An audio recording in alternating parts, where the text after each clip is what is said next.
nakalagay po dyan ang budget na ipinasa ng executive. Ayan. O, pagdating po sa COMELEC, punta tayo sa COMELEC. Diba kasi sinasabi nga natin yung 12 billion na punta sa COMELEC. Ang pinasa po ay, ayan ho, nakasulat, nakaaraw na po yan. 27,103,000 ang recommendation. Okay? Ayan po. 27. Oh, ayan. Ay, sorry. In billion pala to. Alam ko in billion to. Sorry. Sorry naman. Okay?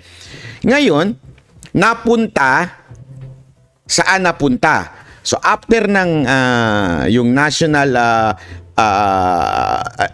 Expenditure Program, pinasa ng DBM, Malacanang, sa Kamara.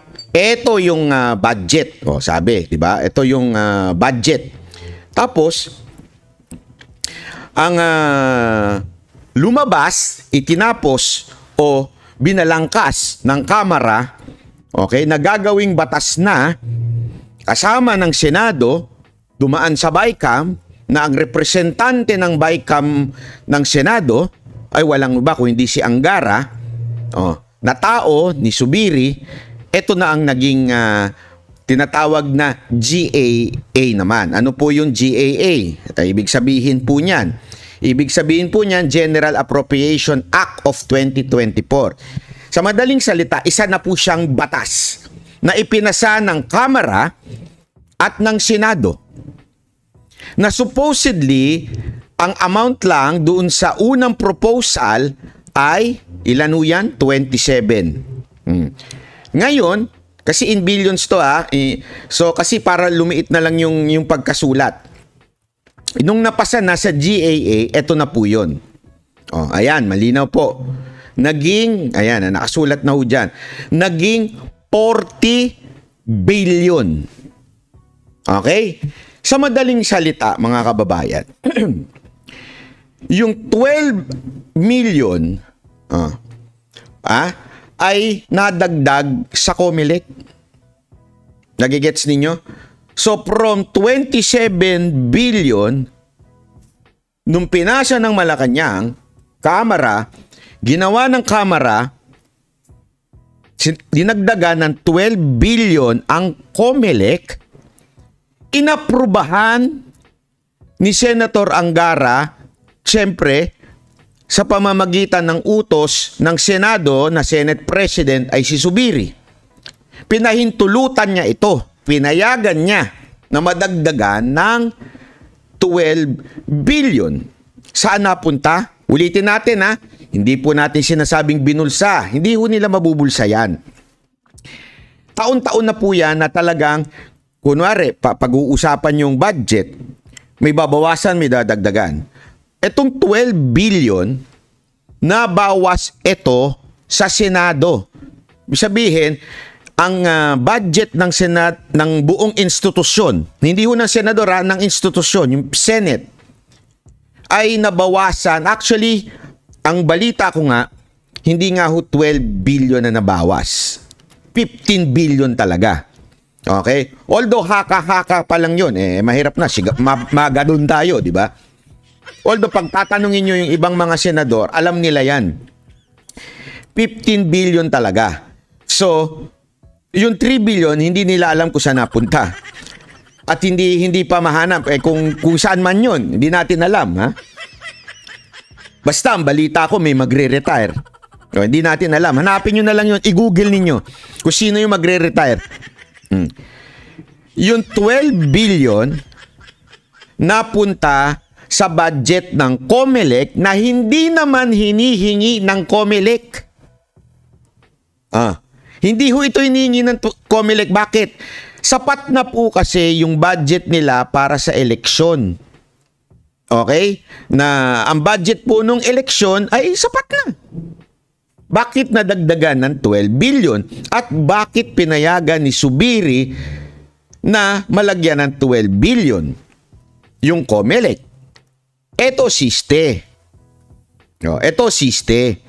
Siyempre, kung ikaw senador, alam naman natin, halimbawa lang ito kunwari, ang senador, meron silang ang Senate, meron hong budget na halimbawa lang 24 billion, which is yun talaga ang kadalasang ipinapasang budget po ng Senado. Nabawasan sila di umano ng 15. Although kasi yung 15 hindi ko makita yung 3 billion kung saan napunta, bulong-bulungan pa lang yun na bakit nabawasan ng 15. Pero let's just stick to the 12 billion. Nabawasan ng 12 billion. So 24 yun Usually tabu ho itong usapan na ito kasi budget ho ito So may tigi 1 billion ng mga senador para sa kanilang mga pet project, pet program o kung ano mang program yan. May ganyan na mga senador. Siyempre nabawasan ng 12 billion na hindi naman sinang ayunan ng karamihan ng senador. Nagigets nyo? Siyempre, sandali, ano ito? Bakit ganun? Di ba? Siyempre magtataka iba. Siyempre, pag binawasan mo yung buong institusyon, mababawasan bawat senador yung mga kanila mga pet project. Again, uulitin natin. Lilinawin ko. Hindi po ito binubulsa ng senador, Hindi po ito binulsa ni dating Senate President Zubiri. Hindi ganon. Okay? I-divert lang o inilipat lang o sa madaling salita, hinayaan lang malipat sa COMELEC. Bakit nakakainis? Number 1, siyempre mabibwisit yung ibang mga senador. Number 2, sinasabi ni Zubiri publicly na ayaw niya sa Chacha, pero pinapayagan niya ang galaw ng Kamara. Kasi galaw ng Kamara ito Etong pagdagay ng 12 billion sa COMELEC ay sahil sa kagustuhan ni Prime Minister. Para may pondo para ho sa eleksyon para sa Chacha. Nagigets ninyo? Ang kinakataka ng ibang mga senador, akala ko ba against tayo sa Chacha? Bakit pinayagan mo through the leadership of Zubiri, you allowed na malipat doon sa COMELEC yung budget? Nagigets nyo na. Hindi ko lang nailagay dito pero yung sinabi ko pa kahapon na doon sa 12 billion supposedly 4 billion ang budget ng COMELEC pagdating sa eleksyon, ngayon naging 16 billion na yung pang-eleksyon. Sandali hanapin ho natin ito. Wait lang Para mas maganda ho wait. Hanapin po natin to. Papakita ko ho sa inyo ito. Kasi importante na makita nyo ho ito wait lang Wait a minute Sandali lang. Ipapakita ko lamang po Ito. Naku po, patay tayo dyan. Eto Ito. Pakita natin para sabihin ng iba dyan ito. Ayan. Kita niyo yan? Galing mismo yan sa libro ng buhay. Ayan. Para alam tayo transparent tayo ika nga hindi tayo yung tayo yung wait lang wait lang ito hindi tayo kasi yung yung chismis lang ayaw natin yung ganyan yung chismis walang ebidensyang ipinapakita. Hindi ako papayag ng ganun, alam nyo naman ako ayan. So ano po yan? Nakikita niyo yan. 16 billion na. From dating 4 billion lang. Kasi yun lang ang ginagamit sa eleksyon, 4 billion. Ngayon naging 16 na dagdagan. Para ho yan sa eleksyon ng Chacha.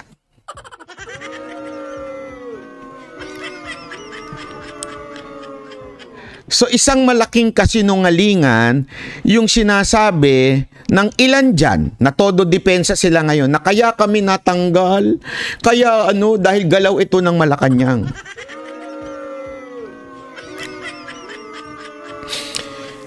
tandaan niyo sa buhay. Ito ha, makinig kayo. Sa buhay, merong paraan ng Diyos para mabuking ang katotohanan.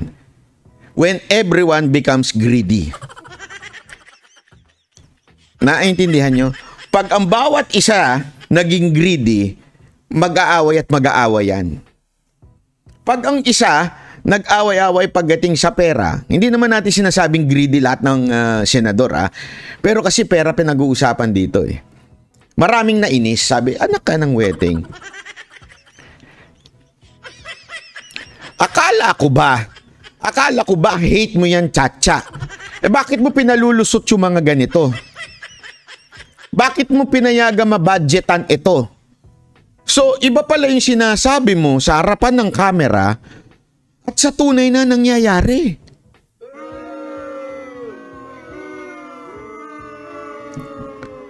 Ganun ang siste. Kaya ho, maraming nainis. Maraming nagalit. At kaya nga kung papansinin ninyo, eto first evidence, kung talaga bagang galaw ng Malacanang, dapat si Jinggoy ang nilagay dyan. Pangalawa, kung galaw ng Malacanang yan at sinasabi mo na hindi ka kasi sumunod sa utos, bakit hanggang ngayon, ipapakita ko sa inyo, ang may mga hawak pa rin ng chairmanship ay si Bato pa rin. Same pa rin, hindi nagbago. Ibig sabihin, tuloy ang PDEA hearing, tuloy si Bato bilang head ng committee na yon. So, yung argumento mo na hindi ka sumunod ay isang katarantaduhan.